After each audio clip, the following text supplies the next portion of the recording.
Good morning, everyone, and welcome to another special event at CNAS on the war in Ukraine and what is coming next. I'm Richard Fontaine, CEO of the Center for New American Security.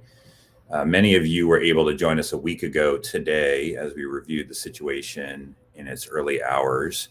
Here we are a week later, and the world has seen so far how things have developed with its initial plans for a quick operation dashed. Russian forces have steadily increased their assault on Ukrainian government, military, and population centers, including in civilian areas in major cities. Ukrainians of all stripes are resisting, and in our discussion today, we'll take a look at the military situation and where things are likely to go from here. There's also been some astonishing developments on the geopolitical front. Much of the world is acting quickly to disconnect Russia from globalization's benefits: trade, technology, travel, financial transactions. The sanctions put on Russia are severe. They're sweeping. Europe has been responding in security ways as well, with Germany announcing a major new boost to defense spending, the EU moving to provide weapons to Ukraine, Finland and Sweden openly talking about possible NATO membership. So events are moving fast, both inside Ukraine and outside, and the effects on Europe, on U.S. policy toward Russia and the region, and American foreign policy more broadly are pretty profound. So to discuss where things are and where they're going, we will again have three great experts with us. Andrea Kendall-Taylor is Senior Fellow and Director of the Transatlantic Security Program at CNAS. Jeff Edmonds is an adjunct senior fellow at CNAS and serves in CNA's Russia Studies program and was director for Russia on the National Security Council staff. And Mike Kaufman is also a CNAS adjunct senior fellow, and he is the Russia Studies research program director at CNA. He's a specialist in the Russian armed forces. So as we have done before, I will start the discussion. If you've got questions, as those of you who are tuning in, please put them in the Q&A box and we'll try to get to as many as we can. And Mike, I'd like to start with you with maybe just kind of a situation report of what you are seeing in terms of the latest situation on the ground in Ukraine. There's various levels of reporting, some talking about the Russians being stymied, other talking about them advancing. And maybe you can give us a sense of where things stand right now. Sure. So both are probably true. In some areas, they've been stymied in their progress, and Ukrainians have mounted counterattacks. In the other areas, they've continued to advance and make progress on the ground. I think after the first 4 days, you saw Russian forces make adjustments and start to actually leverage much more firepower, reorganize, resupply. Then we saw a series of further Russian advances and attacks in March 1st and 2nd. I think that they've run into a lot of difficulties in the north, outside of Kiev. There's been a lot of urban combat in the outskirts. They've not made tremendous progress. They have made some progress in the northeast towards the capital, and they've also made some progress around Kharkiv, the main city. They've dramatically increased barrages and shelling of some urban outskirts. Remains to be seen what their real intentions towards Kharkiv are, if they intend to storm the city or if they've sort of been punitively shelling it to try to show other Ukrainian cities what happens if you don't surrender. In the south, there's been fierce fighting outside Nikolaev. They were able to largely take Kherson. Their challenges are first logistical. They keep advancing pretty far down the road, and then they have to pause. They don't have the supplies in order to sustain the troops. There are huge problems with morale. I've seen over the past week, particularly in the northeast around Kharkiv, but a few other areas, small-scale evidence of desertion, of equipment just being abandoned by Russian troops. I think there are, in fact, some conscripts and definitely some reservists in these units. They are fundamentally disgruntled. As I said before, they didn't know that they were going to be sent to war. They're not sufficiently supplied for this fight. The whole thing is terribly organized. And you're definitely seeing equipment abandoned. That there's nothing wrong with it. It's not broken down. They're not out of fuel. It's very clear that they've left their kit and run off because they realize that they've been essentially deceived or what have you. We've probably seen a turning point, unfortunately, yesterday in Russian use of aviation. You're starting to see sporadic, much more increasing use of Russian air power in the last couple of days. and bombing of particularly in urban areas where Russian troops enter contact, and greater use of attack helicopters, increasing use of artillery, multiple launch rocket systems, and the like. So sort of some of my predictions, at least from last week, are coming true, that as Russian forces become frustrated, start to take casualties, they're going to revert to much heavier use of firepower. This is especially going to be in urban warfare environments. Beyond that, Ukrainian forces are holding. You can see that, but there are big challenges. Mariupol's encircled de facto down in the southeast. Fighting continues outside Kherson. It looks like Russian forces may be gearing up for amphibious landing outside Odessa. We haven't seen it yet, but it definitely looks like they're preparing to do something along those lines. And there's more Russian military power trickling into the fight. So that's how it's been going. Russians have lost a number of aircraft and helicopters in this battle, but they have quite a bit of military power and capability deployed around Ukraine.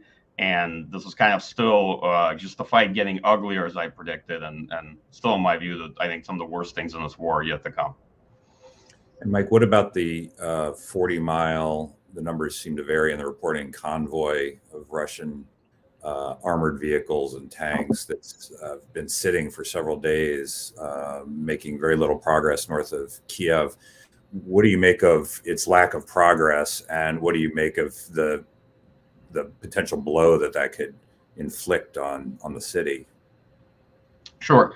So, unfortunately, I don't think it is a 40-mile convoy. I think the media kind of ran off of that story. I think it is a series of different convoys and units spread over a pretty long stretch of road. I think it's a large number of battalion tactical groups. Ukrainians have blown quite a few bridges, and there's quite a bit of urban combat at the sort of tip's edge of that force. So I think the biggest challenge they've had is they're essentially pushing with two large pincer movements towards the Ukrainian capital. And they are a bit stuck bringing up logistics and also bridging equipment. That's a fairly narrow road. You get vehicles that break down or whatnot. You have to push them out. So I think these are the challenges the Russian military's had. Ukrainian forces mounted some counterattacks yesterday, a couple points of the convoy. I haven't seen evidence to see which way some of those fights went. They're also pushing, around Chernihiv in the east, on the eastern side of it. So that effort seems a bit stalled, but I wouldn't jump to conclusions as to what the future there holds, because I think they clearly are going to progress in trying to make a large assault on Kiev. And this has, to me, very ominous echoes of sort of Grozny in 1999, all right, of the two pincers moving towards Grozny in 99, ponderously, slowly, but nonetheless intending to conduct a very large urban assault on the city. Jeff, let me go to you. I mean, if this looks like Grozny in 99, then the population it's going to be catastrophically bad for the population. So do you expect a large increase in aerial bombardment and rockets, or even the declaration of almost a free fire zone after a civilian evacuation, kind of a la Grozny 99? I don't know that it would be a free fire zone. I think as resistance falls back into the city, I do think that the Russians will be targeting where the resistance is in the city. That being said, as more resistance builds in the city, more of the areas will be targeted by Russian forces. And so I wouldn't quite classify it as a free fire zone, but I do think much of the city is going to be targeted because that's where the Russians are going to believe the actual resistance is. And Jeff, what do you make of the reports that the Ukrainian Air Force is still flying and that air defenses are still, at least to some degree, operating? If these reports are accurate, I think it would be fairly astonishing to most people to think that this far into the fight that they're still able to get planes in the air and conduct air operations, and that their air defense system hasn't been fully suppressed. I'm not seeing a lot as far as like decisive Ukrainian air operations. I think they're extremely limited. I think the airspace is contested in the sense that the lower level airspace is contested by man pads, and I think that's why there's still, I agree with Mike, we're seeing more of their high-end stuff come in.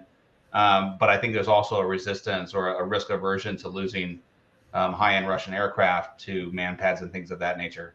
So, at this point, and without additional aircraft coming in, I don't think the Ukrainian Air Force is going to play much more of a role in this conflict. And Jeff, do you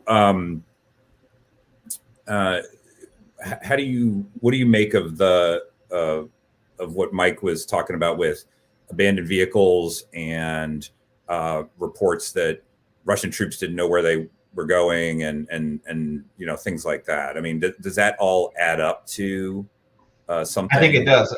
I think it does. I think Mike's absolutely right. And what I find interesting is that, if Private Edmonds and Private Smith decide that they just don't want to be part of this war and run off, that's one thing. But when you find that when that extends to a crew, and then that extends to a number of vehicles, it's a more broadly shared view. And so, like, if I were, a commander on the ground, that would be, I wouldn't worry so much about the onesies and twosies that take off or whatever. But when you have, numbers of vehicles, like basically a small unit that has departed the field, that becomes real concerning. And so I think it's probably indicative of a deeper trend. And I'm not suggesting that the Russian military is just going to up and, revolt and head back to Russia. But I think this might be pretty systematic in a sense. And I think a real problem that the Russians are going to have to deal with. Andrea, let me go to you. So one of the things that has been so hard to discern is precisely what Putin's objective is in taking this action. And as we've watched this before the fight began, many people said, well, it's really in the east and it's in Donbass. And once the fight began, maybe he's aiming at the partition of the country and the Russian speaking places in the east plus Kiev or something. And now it looks more ambitious still. So what do you see as the ambition here and how Russia's going about trying to achieve it? Well, I think you're right, Richard. I think you just kind of described, the evolution in my thinking about Russia, what Russia was after. I mean, it initially started off where I all thought, and I think it was a widely held assumption or assessment that Russia was looking to kind of get to Kiev very quickly, decapitate the government and install the puppet regime. It obviously hasn't played out that way for the reasons that Mike and Jeff have talked about. But I think when we were trying to, before this war kicked off, the other kind of plausible scenario was that Russia was looking to partition Ukraine. And I think we even talked about last week, the Russian state television was putting up maps of Ukraine and they were going through this narrative of, oh, look, it was these Soviet or imperial leaders that have given away these pieces of Ukraine. And so you could see a picture where it looked as if they were moving towards partition that included parts of Ukraine that were east of the river. But just as you said, Richard, it does seem like that's further evolved. And when you hear President Putin, some of his recent speeches in the last 2 days in particular, it seems that he is really intent. He keeps using this phrase over and over, denazification. He really has doubled down on this narrative that Russians and Ukrainians are the same people. And so it does seem like they have shifted, and maybe it's because they recognize that, this kind of puppet scenario isn't going to be plausible because no Russian-backed leader is really going to have legitimacy among the Ukrainian people. So it's hard to know if this is an evolution and Putin really doubling down, but it does seem we're moving in that direction. And it is notable, French President Emmanuel Macron spoke to Putin yesterday, and that was the sense that they walked away with. That Putin, is doubling down. He isn't letting his foot off the gas, and that we are kind of looking at this kind of incomplete subjugation. I think was even a phrase that maybe came out of the readout from the French. So it does seem like we're moving in that direction. I mean, it's an open question back to Mike and Jeff about whether or not they actually have the military capability to actually accomplish that objective. So I'd be really curious to hear both Mike and Jeff talk about if that is the objective, whether or not they actually have the capability to do that. Yeah, let's go to Mike and then maybe to Jeff, and maybe you can give us your sense of that, and then whether you also are seeing the same sort of scope of Russian ambitions. I mean, are we witnessing in the final instance a war of conquest that is going to attempt to bring Russian troops that will the limit of advance will only be up to a NATO border, essentially? So Mike, let me go to you and then to Jeff. I think the Russian objectives are still maximalist. They see the capital as the center of gravity in Zelensky's administration. I think, personally, I'm not sure it ever made sense to me, but I definitely now don't see how the military means they have can achieve their desired political ends. I honestly think that this entire operation is now shot. I think they can achieve military objectives, right? But there are definitely areas where they can win. Maybe they're going to end up occupying large parts of Ukraine, or maybe they're going to end up partitioning the country. Maybe that's the worst case scenario in some cases. But I don't really see at this point how their political objectives can be achieved. The military objectives, they're clearly adjusting a week into it. That part I can see. But from the outset, this made no sense. It was based on terrible war optimism and completely delusional assumptions about Ukraine. It was political leadership that never intellectually evolved from 2014 and really thought that they could just come into Ukraine. And most Ukrainian military wouldn't resist. The Ukraine had a little sense of statehood. It's sort of, they learned nothing from 2014 and 2015 in attempting this. And so now what's happening, I'll close on this. They are leveling parts of Kharkiv and Mariupol, right? So if they intend to put in some kind of pro-Russian regime, it's never going to last 5 seconds in this country without a heavy Russian occupation, right? Their prospects of achieving anything in terms of Ukrainian public sentiment is gone, absolutely gone. In fact, if anything, now you see a lot of partisan groups, attacking Russian units and Russian convoys across these long stretches of road because Russian supply lines and Russian troops are so overextended. And that's why, again, continue. They've already guaranteed, I think, themselves that outcome, no matter what happens in a potential future occupation. Mike, let me stay with you for just 1 second before I go to Jeff on this point, because I guess for me, this is the thing I just cannot get my head around, because if they replace the regime, either the Russian troops go home, in which case you have a popular uprising against the new regime and you're right back where you started, or you occupy the country indefinitely. And that's something, and you elicited an insurgency. And this is something that the U.S. knows a little bit about, how hard it is to occupy a country indefinitely when there's insurgency, and numbers matter, and sentiment matters, and things like that. So, if the plan becomes, well, we need to occupy the country for X amount of time, we're assuming a lot here. But if we look at that scenario, do they have even close to the numbers that they would need to try to do something like that? Or frankly, the touch to be able to occupy a country that clearly would not want to be occupied by Russians? Yeah, I'm really not sure that's the case. But look, as always, these things are pretty contingent. A lot of times when we do numbers out of this, it's based on our own sort of coin and CT experiences. Right. And there's things that are generalizable from that, but Ukraine's not Iraq and Afghanistan either. So my own view of it is that no, and most importantly, they don't have the resources. They thought they could do it quickly and cheap, and they don't have the resources. Russian economy is going to be in shambles in the coming weeks, and I don't see how they're going to be able to sustain this. In fact, I personally suspect that given the sustainment issues they're having for this large effort, right, as it is, they're probably going to try to seek some pause if they don't achieve main military aims in this conflict in the coming weeks, at least a ceasefire, so they can regroup and reorganize. Meaning that won't be the end of the war, but they'll try to push for a ceasefire if they don't get where they want to get within the next couple of weeks to reorganize this entire shambolic effort. Jeff, let me bring you in on this. Yeah, no, when we were looking at this before the actual invasion started, a lot of us looking at military capabilities kind of drew this line west of Kyiv down to Odessa as the limit of advance, because that's what made sense, right? And I think we were overly generous in projecting pragmatic military planning on the Russians. That being said, the language coming out of, like Andrea said, from the Putin-Macron conversation, Lavrov, others, and even some of the intellects that were quiet during the first few days of the invasion have now started to come out with this articulation of transitioning Ukraine into something else, which to me just means destroying Ukraine as a nation state. And I think they're still throwing dumb after dumb, in the sense that they might actually think that if they can still grab Kyiv, if they can still bring that under control, the rest of it just falls apart. That's what I think they're betting on, and why they're throwing everything at Kyiv. And I think they underestimate the ability of, these types of resistance movements to actually, relocate geographically, either to Lviv or something else, and to perhaps leave the capital. And so I think it's far from over, and I think it's rather questionable whether they can push all the way to the Polish border, if that's the kind of maximalist goal they're actually going for. Andrea, let me go to you. What do you make of the, I guess, debate now about whether Putin, the pragmatist, at least someone who has core beliefs but will weigh up the costs and benefits of some proposed action has moved into someone who is unable to do this.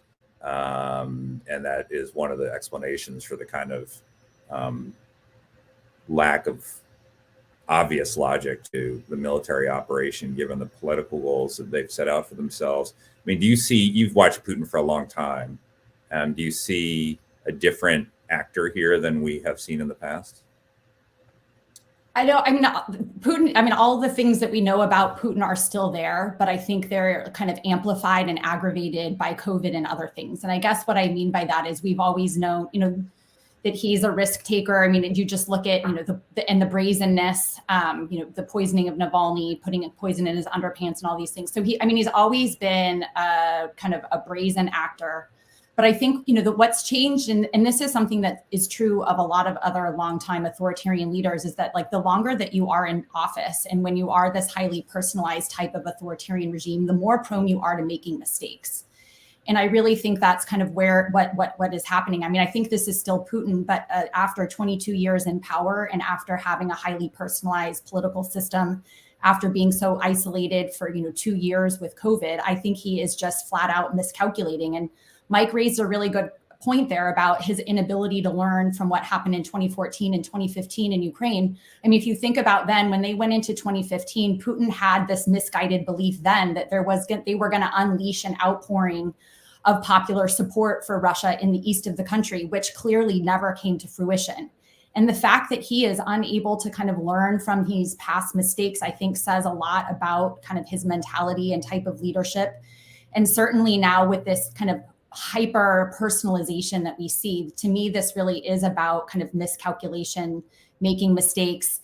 And I think, people, is he unhinged? That's a question to me. It seems like he's just really doubling down on the strategy because of the risks that are involved. I mean, one thing we do know with personalized regimes too, is that they tend to exit power violently. One thing that helps explain the type of transition is what a leader can expect in their post-tenure fate, right? Democracies, you're a democratic leader, you retire peacefully and you have your, mansion somewhere and you kind of peacefully ride off into the sunset. Well, all of these stories, people say over and over, he watched the overthrow of Gaddafi and him being drugged through the streets. I mean, I think that's what he imagines for what could happen to him if he does leave power, particularly in a moment like this. And so he is going to dig in, double down. And that's something that I think we have to be very aware of as we're thinking about obviously trying to force opposition to confront Putin. But we also need to be really careful about unintended risks and escalation. So I think that's where he is. It's hard to say if he's unhinged. To me, it's a kind of embattled personalist dictator who's fearful of what happens next, recognizing that if this goes badly for him, he could be jailed, imprisoned, or killed. And so he's doubling down on a losing strategy. I liked Jeff's statement about throwing dumb at dumb, but that's kind of where we are. So, Andrea, does that suggest that, at least as an official narrative, we should stay far away in the United States from these kind of regime change in Russia narratives that we're here at? I saw Senator Graham had a tweet about somebody just needs to take this guy out and, things like that. I mean, could these things have the effect of cornering someone who already feels paranoid and like this is the kind of situation in which he would be personally vulnerable that he's sort of worried about for a long time, with protests on the streets, the world imposing sanctions and cutting Russia off from everything, maybe the military operation not going according to plan. And now, here come the Americans and they're sort of talking about regime change in Russia. Or is it the kind of thing where, we should be talking about those things because this is the moment when, at great potential personal peril, we see people taking to the streets in Russia. They don't like what's happening in Ukraine or in Russia itself. So I understand the sentiment of regime change, particularly in this moment in time. It is definitely clear that I don't see a good way through this while Putin is still there. And I think that's kind of where everyone is. I think that helps explain why we've seen the Europeans shift so dramatically in what they've been willing to do in order to confront Putin. I think that is a widely held sentiment at this point. But I think we have to be very careful about having an explicit policy of regime change. I think we need to be a lot more careful and calibrated and calculated with the kind of public rhetoric, because of the risks. I mean, it's just as you say, I do worry, we know that the number one thing that Putin cares about is the persistence of the regime. And that's goal number one. And if he does feel that his regime, and more personally, his personal safety is at risk, then I think we are going to, you really run the risk that he will double down and do things that are relatively extreme in order to preclude that outcome. You just, think about what, Assad has been willing to do in Syria and other things when these leaders feel cornered, embattled, when regime change is at stake. And when I think that they rightly calculate, that their very lives are at risk. They control the instruments of power, and they're therefore willing to use them in order to protect themselves. And so I definitely understand the sentiment of regime change. We do see Russians going to great risk, personal risk, to speak out with a war and with a leader who they disagree with. But we have to be, I think, just careful and calculated and calibrated in the way that we continue to approach Putin, so that we can offer a way out of this. It is useful that Macron is still talking to Putin. I think that the only way out of this is through diplomacy. I don't think it's going to be settled on the battlefield. So it's either at the diplomatic table or it's with some sort of post-Putin future. And I think we want to be pushing towards the diplomatic off-ramps to the extent that we can, because of the really significant risks that would be accompanied, I think, with a regime change route, and kind of adopting that as an official policy or discourse. Yeah, in a few minutes, I want to talk specifically about off-ramps and how this may or may not end. Jeff, let me go to you. I saw you nodding when Andrea was talking, so maybe you have something to add on that. And also maybe you can address the nuclear alerting. My understanding is that the rhetoric and the decision to put Russian forces, to increase the alert level of Russian nuclear forces, has not been accompanied by anything moving or anything that we've seen. Right, that's my understanding. And the original alert was actually for their deterrent forces, which include conventional and nuclear. So and even some Russian colleagues I've talked to don't really understand what that means in a technical sense. I do think, if this conflict, and I said this before, if this conflict expands to encompass a NATO-Russia war, then obviously we really have to worry about that. But Putin's pretty fast to reference nuclear weapons as a reminder of the dangers of tangling with Russia, and on him. I mean, I would just agree. Something sticks with me, and I've used it a couple of times since then, that Andrea said during the last episode, and that's these regimes seem somewhat stable until suddenly they aren't. And we're not going to, if this happens, it's going to happen organically. I don't think calls for regime change out from us is actually very helpful at all. And I think if this happens, it's going to happen organically, and it's not something we're going to see coming, I don't think. Because it's not going to be something that he's going to necessarily see coming. And so I think we just have to be cautious on that part. I will say, a month ago, if you had asked me if there was a chance Putin was going to exit in a year or so, or sometime in the relatively near future, I would have said highly likely not. And I'm reevaluating that the longer this goes on. So let's say that there is an exit. This is just speculation, but what could that look like? I mean, are we talking about a popular, unsustainable protest on the streets of Moscow indefinitely, and Putin realizes this is not going to work anymore? Or, is this a Khrushchev kind of thing where, suddenly the leader, the folks around the leader decide they've got to replace this guy? I mean, what are the possible avenues for this? Do we have any sense? I don't know that there is one for him, because my understanding, if he's looking out the window and he's, there's mass hysteria, or he feels he's losing control of the state because of the state of the economy and run on banks or what have you, he doesn't look at that and say, this is a policy failure on my part, I need to exit because what I tried to do didn't work. Right. It's just, this is the culmination of the actions the West has taken to get rid of me. And so I need to escalate, or I need to do something. But I just don't think, he's a master of killing roadmaps. So off ramps. And so, I don't see a situation where he's like, okay, it didn't work, I'm not popular anymore, I'm going to exit. I don't think that's a viable scenario. Can I jump in, Richard? So, I mean, I think it's not like an either or. I don't think it's going to be an elite-led thing or a popular-driven thing. I think when you have like a long time kind of established authoritarian regime like Putin's, it has to be both. And so this fact that you're seeing some sort of signs of elites speaking out, the Lukoil announcement yesterday speaking out against the war was really interesting. Deripaska selling the Chelsea Football Club and donating the proceeds to the victims of the war in Ukraine.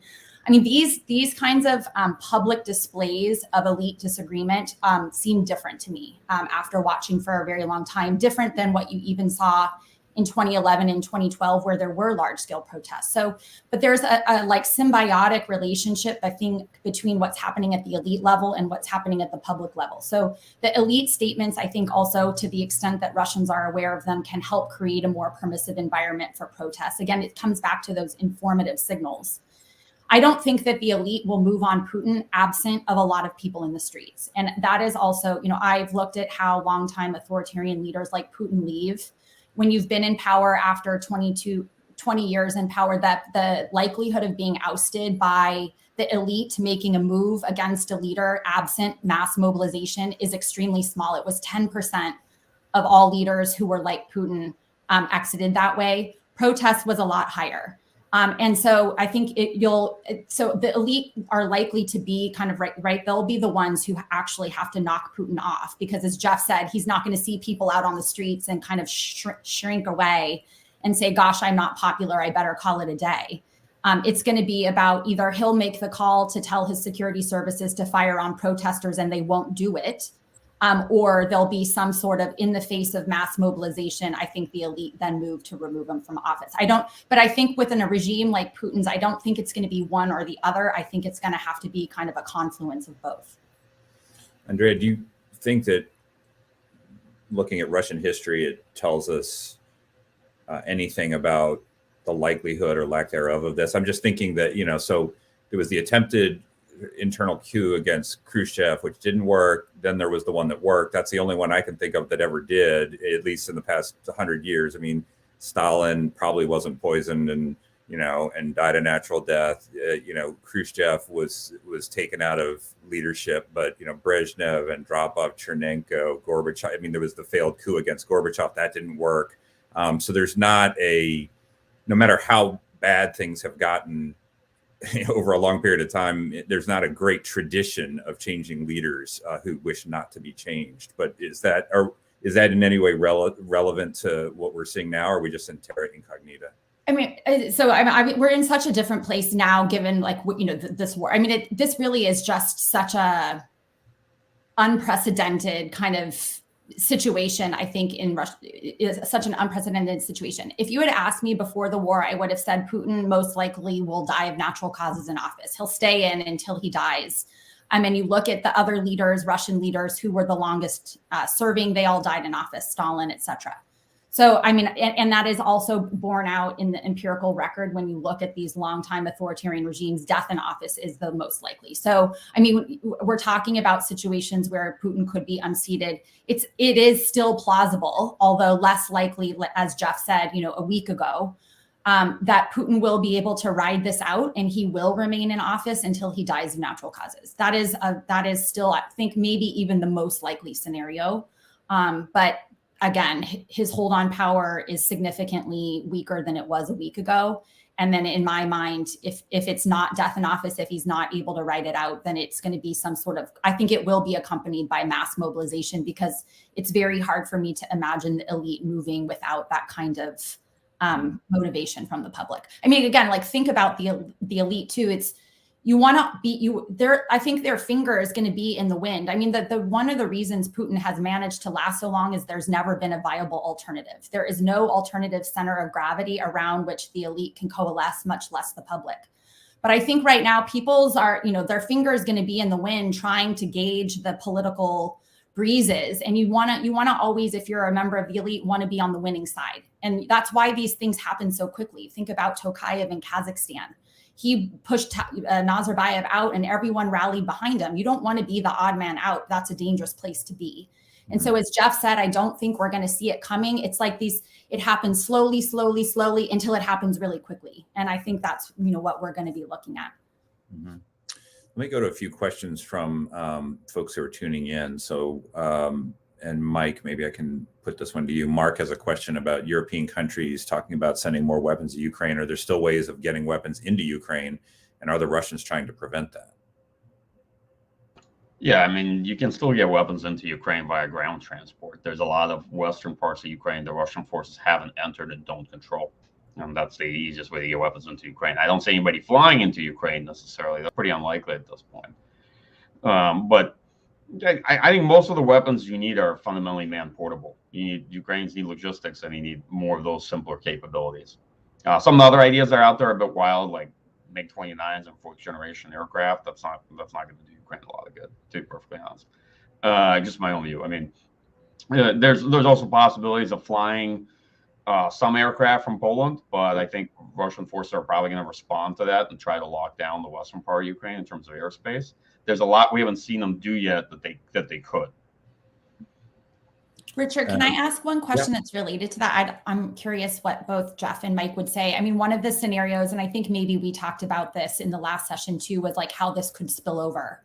Right. And if we do see kind of a steady supply line coming in from places like Poland, Mike and Jeff, like, do you think that that Putin that he would be willing to kind of strike those supply lines and potentially strike into NATO member country like Poland?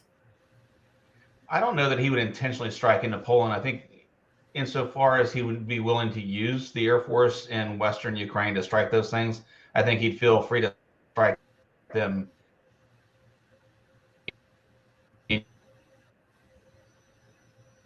Jeff, you're breaking up.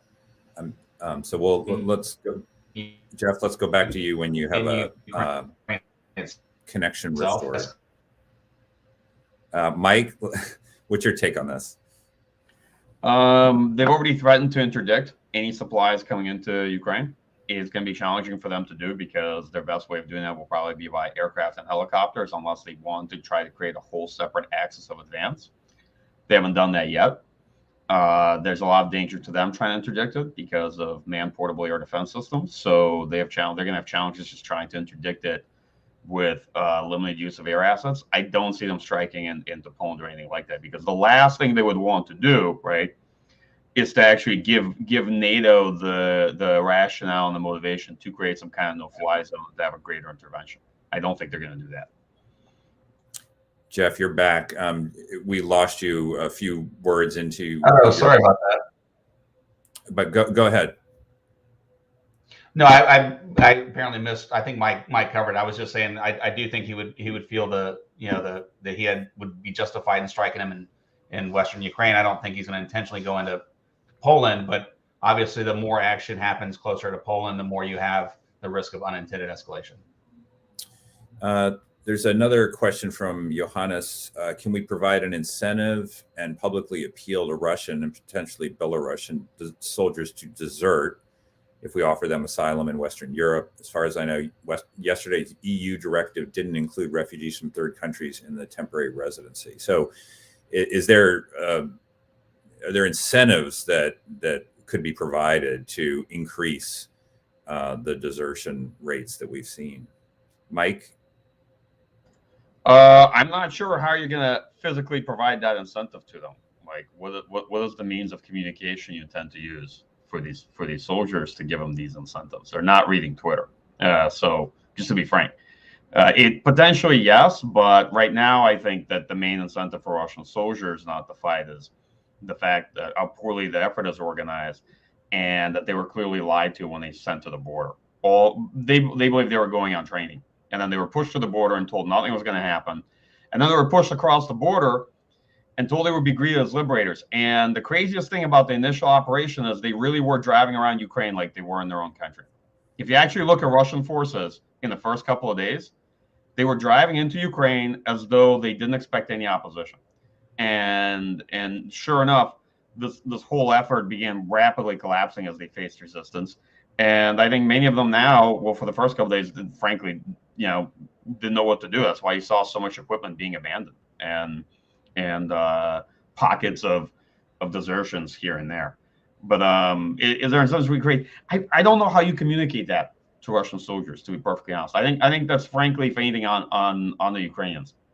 I think Ukrainians actually have done a great job of managing the information environment and posting videos that they treat POWs really well. I've seen a lot of POW videos, and it's very clear that Ukrainians treat Russian POWs really well. And that's going to be the best incentive you're going to see for soldiers to surrender. There's a question from Jay about the movement of Kazakh armed forces equipment by rail. Any indications of potential CSTO involvement in Ukraine? Jeff, you have anything on that? And you might say a word on the latest on Belarusian participation, which seems to be in and out every day, depending on what the latest pronouncement is from Lukashenko and company. I would be very surprised if Kazakhstan or another CSTO organization got heavily involved in this, especially after seeing the reaction from, I mean, it's a careful line that they have to walk. I would just be surprised by that. I think the Belarusians are already complicit in this. I mean, I know there were some, I don't know how confirmed they were. There were some reports of Belarusian helicopters being shot down in northwestern Ukraine, north of Kyiv, in early days. But I think, like I said, I think Lukashenko gave up sovereignty for some kind of security for himself. And so I think that if the Russians want the Belarusians to, take a larger role, they probably will. Andrea, there's a question from Mika about whether Russia is preparing for martial law. Any indicators? So I don't know if you've seen anything on that or have a thought. So I haven't seen anything confirmed other than like that was definitely a predominant message narrative going around on Twitter. And I had heard, from people inside Russia that seemed to be a rumor that was percolating around Russia too. I mean, we have seen. So I'm unsure if that is actually in the cards and whether or not that's going to be imposed shortly. But I guess the broader point is that we are already seeing the authorities significantly step up repression inside Russia in response to this. So, there were announcements about taking Echo Moskvy, one of the oldest independent Russian radio channels, off the air.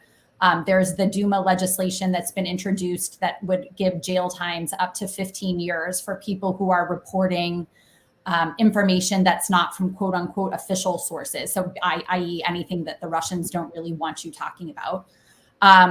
So I think, the broader point is that we are seeing, and it's already had been happening too, right? For the year leading up to this crisis, Russia had already started cracking down. The Putin regime had started cracking down on Russian civil society, journalists, all sorts of things in a way that, appears different than it had been in the past. And so this, again, we talked about what Putin is likely to do if he feels that his status is threatened. This is exactly what we're talking about. And it seems to me that this is going to continue and we're moving in a really dark direction inside Russia in a way that's also really sad for all of the Russians there who don't support the war. I mean, Richard, you talked about how much has happened in 1 week. And I don't know if we in this discussion yet have really reflected on that, but Russia also is not the country it was a week ago. And I think all of us in the Russia expert community are really grappling with that, trying to understand what that means. I mean, it feels like we are moving in the direction of looking at Russia like an Iran or something like that, where it's a highly closed, repressive regime that no longer has the capabilities that it had in the past. I think our heads are all spinning trying to understand what happens, but this repression piece is one of them. Because for a long time, there had been, Putin has always been an authoritarian regime, but there had been freedoms online and other things. Russia wasn't Iran, it wasn't North Korea, it wasn't Turkmenistan, and we are kind of very rapidly moving in that direction, and it is just astonishing and really sad to see. There's a question from Christoph. Maybe Andrea, you may have a perspective on this. How do you assess the prospects for war crimes and investigations now that the International Criminal Court has become involved? I don't know if you, Andrea, or Jeff or Mike have any thought on that. I probably don't. But again, it kind of it goes, the ICC and highly personalist dictators. Again, if you're expecting that you're going to be tried for war crimes, these leaders, what we see time and time again is that, dig in the heels, double down, and you better be sure that you can maintain power, because if you don't, this is the future that awaits you. So it just, to me, I mean, it's necessary to do. I understand, again, why it's being done. But when we think about the effect that it has on the incentives and the motivations for Putin and the regime, it is making it ever more important for them to use all means necessary to maintain power, because otherwise, you'll be drug off to the ICC and again, jailed, killed, imprisoned is the fates that they're thinking about. And so that is creating a lot of risks and should really inform our expectations for what the Putin regime might be capable of in order to maintain power. Let's talk for a minute about off-ramps and potential end states. I mean, Mike, you were talking about the wrong assumptions that went into this, that Ukrainians would sort of treat Russian troops as liberators. Those are my words, not yours. But also that a quick strike and sending the government fleeing was sort of the skeleton's key that was going to unlock this, and that there could be some sort of new political dispensation absent a long-term occupation. I guess the first question is, I mean, do you sense any learning over the past week with respect to these political objectives? Because if it is obvious to many that this is going to be pretty hard to meet, given the military operations that have been conducted thus far, you either change the military operations, you change your political objectives. They're changing the military operations, but do you see any sense that Putin or the Russians more generally are learning in terms of their political objectives? I mean, do you think they'll be something less than what they intended a week ago? No, I don't see a change in the political objectives. I really don't. I think that they're following through with this, and it's the military operation that I see changing on the ground. I think that they're probably rationalizing to themselves that there's far more nationalist resistance than they may have expected. Or alternatively, I also hear inklings that Putin's really furious and probably maybe blames the military operation itself, which a lot of political leaders often blame the military because their own assumptions about how they were trying to use force were completely wild or unfeasible. So it's one or the other, but I don't see the political aim changing in this conflict from a Russian point of view. They're not. I mean, you can hear from when you listen to Putin talk that he has not changed any of the core objectives or his approach to Ukraine. So where does that take us in the next few weeks, do you think, if the political objectives remain the same, but are, in your analysis, unattainable given the military operations? What gives here? What takes us is that he wanted to achieve this cheaply and without a lot of effort or bloodshed and costs. Now that all that's impossible, I think he's going to try to achieve this in a very ugly and bloody fashion. And there's going to be much more brutal fighting, and they're really going to open up the spigot on the firepower they use, and we're going to see parts of entire cities leveled. That's how it's going to play out. And believe me, this is the person who will see it through. This is the person who saw through the Second Chechen War. He saw through the Russian campaign in Syria. He will see it through. Anybody who remotely thinks he's not capable of leveling half of Kiev, I will tell you, he is. So look at what's happening to Kharkiv already. Yeah. And Grozny and Aleppo and look at Kharkiv. Look at what's happening there in Mariupol. Like I'm already seeing the sort of the turn, as I argued a couple days into this war, saying I think Russian forces are going to revert to the mean pretty quick after a couple of days, and we're starting to see evidence of that.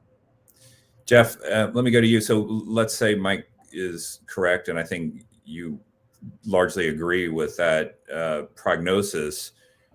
It's still not clear that achieves your political objective. No, I don't. I agree with. I don't think he can. I mean, this is super speculative, right? But if I'm looking out to how this thing ends, it's going to culminate in something, a combination of economic ruin in Moscow, unable to achieve your political objectives in Ukraine. That's going to at some point come to a head, and there's going to be some kind of release of pressure in some way, shape, or form, whether that's an escalation with NATO or Putin goes. If I had to guess, I think it's going to come to one of those things. I don't see this getting into some kind of what do you call, like a stale conflict that just kind of goes on and on with the Russians indefinitely occupying parts of of Kyiv and propping up a government. I don't think that they can do that. I don't think the Russian economy can survive this. And so I think we're heading towards some kind of culminating point. Whether that's in a couple months or the better part of a year is unclear. But I personally think that's the way this thing, quote unquote, resolves itself. What do you mean by escalation by NATO? Well, I think at some point, if the argument would be the Russian economy is failing, I'm losing control of the state, that's warfare. You can call it economic warfare. It's just warfare. It's regime change by the West. I'm going to up the ante with the West. I'm going to actually, one way to do this, you would actually take some action that would elicit an Article 5 response intentionally. So that what you're basically saying is, look, you're going to remove these economic sanctions. You're going to stop trying to destroy my regime, or I'm just going to go to war with you with all of the trappings that comes with nuclear threats and everything else in the attempt to over-escalate and get the West to back down. Like, okay, we want nuclear war. Let's try to figure something out. Let's restore something to Moscow so it doesn't collapse. That would be the move. That's the one of the outcomes that has the clearest logic in my mind. I would really hope that someone within the Russian regime would move on Putin before that happened. And obviously we don't know that. And for reasons that I said, it seems unlikely, but that is just, it's so dark. I mean, and now I'll be curious what Jeff and Mike have to say. I mean, when you have these long time conflicts where, if Russia can't achieve its objectives militarily, and obviously Ukraine can't expel Russian forces from their country, then it feels like the only way short of regime change in Moscow would have to be through a negotiated settlement. And I guess I don't know. Obviously, we're far away from that because we haven't seen Putin give, and the Ukrainians are still doing well enough that they're not willing to make any concessions on Crimea or neutrality or demilitarization either. But you could imagine, I mean, you just think of these tragic conflicts that do go over an extended period of time. If we do reach some sort of stalemate on the battlefield, maybe there would be some sort of room for a negotiated settlement. Maybe that's more likely if, unfortunately, Zelensky is moved from the equation, and then you have a future leader who just in Ukraine wants to end the bloodshed and the casualties. So you're not going to get at it in a peaceful way, the negotiated settlement. It's going to be because it's been bloody and protracted and you've reached a stalemate on the battlefield. But when you look at how these kind of insurgencies are resolved, negotiated settlement is the most likely way. And again, they're miles apart currently, and it's going to take a long time to get there. But I do think a third way out is through a negotiated settlement. Someone will have to move. And maybe if there's more pressure on Putin domestically, that gets him to move a teeny tiny bit without Zelensky in Ukraine, or if the kind of civilian loss is too high, maybe the two sides inch a little bit closer in time and we can get to a negotiated settlement. Jeff or Mike, I don't know if either of you want to come in on that. If not, Andrea, this is, some of these scenarios are getting pretty dire pretty quickly.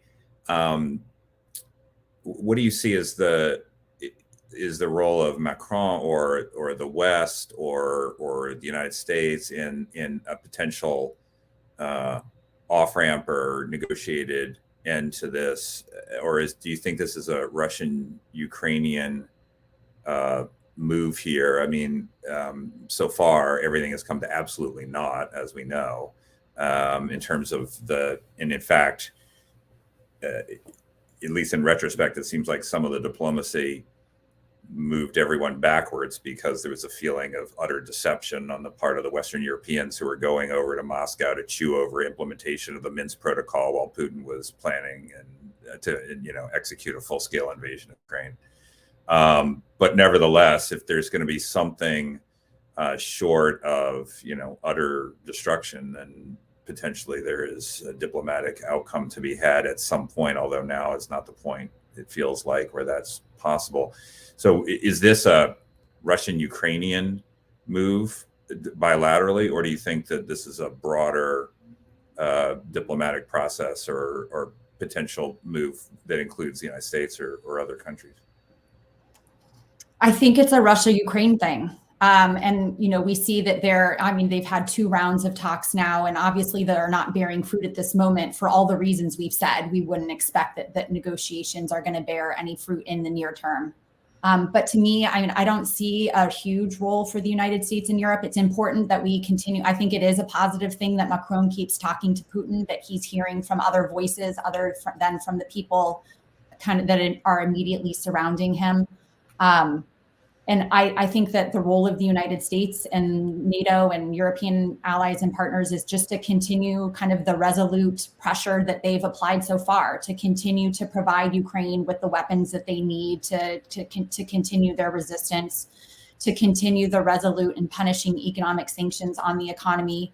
Obviously, we're doing things like intelligence sharing. So continuing to support Ukraine on the battlefield, continuing with the harsh sanctions. There's maybe other things that we could think about doing in terms of, trying to peel oligarchs off of Putin. I think what we need to do at this point too with the sanctions, though, is to be really clear about how some of the sanctions would be lifted. To me, that's one of the things that's still really missing. And I do think that there are likely some oligarchs and others who might be willing to speak out against the war if it means that the West would unfreeze their assets. I think we need to start being creative about how we can peel some of these people away from Putin. The information piece is another really big thing. I don't know how we do it, but clearly Russians are not seeing the same picture of what's happening in Ukraine that the rest of the world is. This is still, a special operation. And so to the extent that it's possible, I think I had seen that maybe BBC is trying to beam broadcasting in 1 hour, every Sunday or whatever it is, starting to kind of get creative about how we can ensure that Russians have access to information so that they have a more realistic picture of what's actually happening. So I guess, that's not the off-ramps piece. So I think my answer is it's just about this resolute pushback against Putin, but the negotiations to me seem like they're largely a Russia-Ukraine thing at this time. Let me close, Mike, with just a last question to you. So we talked about Russian morale among the troops, and Andrea has spoken about the ignorance of the war among average Russians, or disaffection with what's happening in their own society now. But what about on the Ukrainian side? You pay a lot of attention to this. You grew up in Kiev, I think, for a few years, and all of this. So this has a personal resonance with you. There's been a lot made of, I think quite rightly, of Zelensky's bravery and spirit. And you see, Ukrainians spending their time training to fight in a resistance. What's your kind of overall diagnosis of where the Ukrainian morale is this far into this very difficult situation? I think the morale of people fighting in Ukraine is quite high. They've done a great job withstanding the sort of initial shock of the Russian invasion. Zelensky didn't flee. I think he's doing a really good job kind of performing as a wartime leader. He and his administration are fundamentally one of the centers of gravity in this fight. I think that you've seen, if anything, resistance increase, as some suspected it might, and the rise of partisan movements. And you've seen a lot of Ukrainians themselves protest peacefully in towns that Russian forces have occupied. And all that speaks to the kind of big evolutions that you've seen taking place in Ukraine, particularly since 2014, too. The big things that I think Russian leadership got wrong in the country. I myself am really surprised by Zelensky. I'll be frank. I was kind of a big critic of his, particularly in the run-up to this, because people like me were saying the invasion was coming, and felt like people like him really were not taking it nearly seriously enough. But I've obviously come around. So I think a lot of other people were probably critics of Zelensky as well in the run-up to this for all sorts of things, not just the invasion. But let's put it this way: I think he's a much better wartime leader of Ukraine than he was a peacetime leader of Ukraine. I'll summarize it that way. I guess that's my short view of it. And one thing I'm impressed is, although a lot of people have left, I get nothing but reach outs day to day from colleagues and friends still in Kiev who are there. They're still there holding down the fort. And they want to engage and they want to connect. In fact, that's kind of looking to the right. A number of folks that I know that are friends of mine, they're journalists and people who also work these issues. in Kiev, and they're still there. They haven't left. So that's the only thing I can say. That's about it. All right. Thank you. Mike Kaufman, Jeff Edmonds, Andrea Kendall-Taylor. Thank you guys again. We may try to do another 1 or 2 or 3 of these, depending on the course of events. And we're really grateful for your time and expertise today. And we will be back in the future. And thanks to everybody who joined us today for this check-in on the course of events in Ukraine and what may be coming down the pike here next. Thanks to everybody, and have a good day.